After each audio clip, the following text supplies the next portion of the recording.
ব্যাপক হারে ঋণ গ্রহণের মাধ্যমে দেশের ঋণ ধারণ সক্ষমতাকে ঝুঁকির মধ্যে ফেলা হয়েছে, যার ফলে আমাদের ঋণ ধারণ সক্ষমতার ঝুঁকি নিম্ন থেকে মধ্যম মানে অবনমিত হয়েছে। আমাদের রেটিং কমে গেছে, যেখানে নিম্ন হারে ছিল এখন এটা মধ্যম লেভেলে চলে আসছে, অর্থাৎ এটা আমাদের সব কস্টকে বাড়িয়ে দিচ্ছে।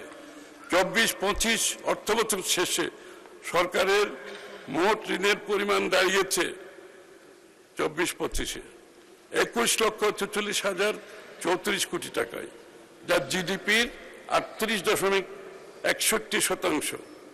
এর মধ্যে অভ্যন্তরীণ ঋণের পরিমাণ 11,94,853 কোটি টাকা, যা জিডিপির 21.51%। অন্যদিকে বৈদেশিক ঋণের পরিমাণ 9,49,181 কোটি টাকা, যা জিডিপির 17.10%। আমরা উত্তরাধিকার সূত্রে পেলেও এই ঋণ ও ঋণের সুদ আমাদেরকে যথাসময়ে পরিশোধ করতে হচ্ছে, যা সরকারের রাজস্ব ব্যবস্থাপনার উপর চাপ সৃষ্টি করছে। এই ঋণ তো মাননীয় স্পিকার আমাদেরকে বইতে হচ্ছে, এবং এটার কষ্ট আমাদেরকে বইতে হচ্ছে, ইন্টারেস্টও বইতে হচ্ছে।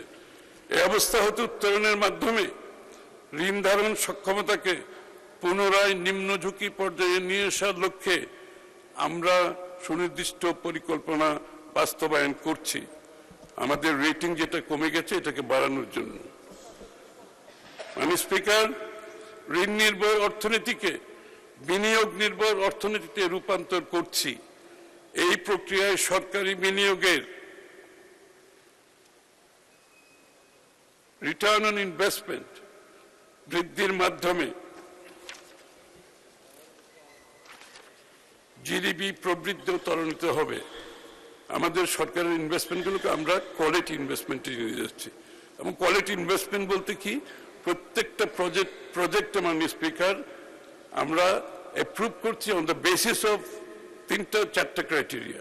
একটা হচ্ছে ভ্যালিউ ফর মানি, আচ্ছা রিটার্ন অন ইনভেস্টমেন্ট, থার্ড হচ্ছে এমপ্লয়মেন্ট ক্রিয়েশন, ফোর্থ হচ্ছে এনভায়রনমেন্টাল কনসিডারেশন। এই 4টি ক্রাইটেরিয়া মিট না করলে মাননীয় স্পিকার আমরা কোনো প্রজেক্ট অ্যাপ্রুভাল দিচ্ছি না।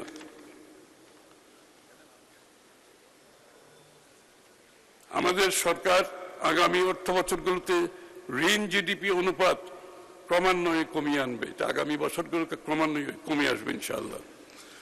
ব্যাংক হতে ঋণ গ্রহণ, ব্যাংক বরোয়িং কমিয়ে আনার নীতির অংশ হিসাবে আগামী অর্থ বছরে এই খাত হতে ঋণ গ্রহণ 6,000 কোটি টাকা রাশির প্রস্তাব করছি। আমরা ব্যাংক থেকে ব্যাংক বরোয়িং কমাচ্ছি। এখন আমরা এই ধারা অব্যাহত রাখতে চাই। আমাদের সরকার মধ্যমেয়াদে ব্যাংক হতে ঋণ গ্রহণ ক্রমান্বয়ে কমিয়ে আনবে, এটা অব্যাহত থাকবে। পুঁজিবাজার উন্নয়নের মাধ্যমে সরকারি অর্থায়ন কাঠামো, ফাইন্যান্সিয়াল আর্কিটেকচার পুনর্বিন্যাস করা হচ্ছে, এবং এই প্রক্রিয়ায় রাষ্ট্রায়ত্ত প্রতিষ্ঠানসমূহকে পুঁজিবাজারে তালিকাভুক্তির উদ্যোগ নেওয়া হচ্ছে। এটি বাস্তবায়নের ফলে রাষ্ট্রায়ত্ত প্রতিষ্ঠানসমূহে বিকল্প অর্থায়নের সুযোগ সৃষ্টি হবে, সরকারের অর্থায়ন হ্রাস পাবে এবং জবাবদিহিতা বৃদ্ধি পাবে। এর ফলে সরকারের একটি শক্তিশালী ফিসক্যাল স্পেস তৈরি হবে, এবং ধীরে ধীরে এ সকল সংস্থায় সরকারি ঋণ গ্রহণের পরিমাণ কমে আসবে। স্টেট ওন এন্টারপ্রাইজ থেকে আমরা গ্র্যাজুয়ালি তাদেরকে তাদের লস সাপোর্ট করতে গিয়ে একটা বড় এক্সপেন্ডিচার, যেটার কারণে ব্যাংকটাকে বড় করতে হয় মাননীয় স্পিকার, আমরা সেখান থেকে সরে আসছি। এখন অ্যাসেট সিকিউরিটাইজেশন, বন্ড মার্কেট উন্নয়ন, ইকুইটি ফাইন্যান্সিং ইত্যাদির মাধ্যমে পুঁজিবাজারে বিভিন্ন ইনস্ট্রুমেন্ট সরবরাহ বৃদ্ধি করে বেসরকারি খাতের জন্য বিকল্প অর্থায়নের সুযোগ সম্প্রসারিত করার উদ্যোগ নিচ্ছি, যা ব্যাংক ব্যবস্থার উপর বেসরকারি উদ্যোক্তাদের নির্ভরতা হ্রাস করবে। এখন মাননীয় স্পিকার সবাই হাই স্ট্রিট ব্যাংক থেকে বড় করে, যেটা হওয়ার কথা ছিল না, যে কারণে আজকে হাই স্ট্রিট ব্যাংকগুলোর আজকে যে দুরবস্থা আমরা দেখতে পাচ্ছি। আমাদের বিকল্প অর্থায়ন পরিকল্পনা, অল্টারনেটিভ ফাইন্যান্সিং, আমাদের বিকল্প অর্থায়ন পরিকল্পনার অংশ হিসাবে হংকং, লন্ডন ও নিউ ইয়র্কে কেবল বাংলাদেশ বিনিয়োগের জন্য বাংলাদেশ ডেডিকেটেড ফান্ড, কেবল বাংলাদেশে বিনিয়োগের জন্য তহবিল সংগ্রহের লক্ষ্যে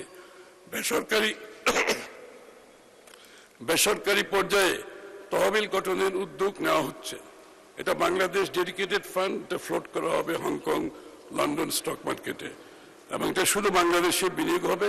এটা কোনো ঋণ নয়, ইট ইজ পিওর ইকুইটি, এটা কোনো সরকারের দায় নেই, এবং যারা ইনভেস্টমেন্ট করবে শুধু তাদেরই দায়।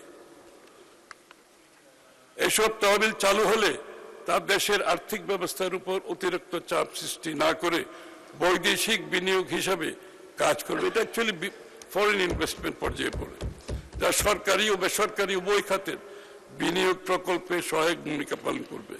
মানে স্পিকার, এই ইকুইটি কিন্তু সরকারও, সরকারি এসওই, স্টেট ওন এন্টারপ্রাইজগুলো সেখানেও বিনিয়োগ হবে, সেখানে সরকারের চাপ কমে যাবে, আমাদের তাদেরকে যে সাবসিডাইজ করতে হয় তাদের লসের জন্য। সর্বোপরি আমাদের সরকার অভ্যন্তরীণ উৎস হতে ঋণ গ্রহণের ক্ষেত্রে বেসরকারি খাত যাতে কোনোভাবেই ক্রাউডেড আউট না হয় সেই প্রক্রিয়া অব্যাহত থাকবে। আমি বিশ্বাস করি সংসদ ও দেশের জনগণের আন্তরিক সহযোগিতায় আমরা অর্থনীতিকে আরো স্থিতিশীল, শক্তিশালী এবং টেকসই প্রবৃদ্ধির দিকে এগিয়ে নিয়ে যেতে সক্ষম হব।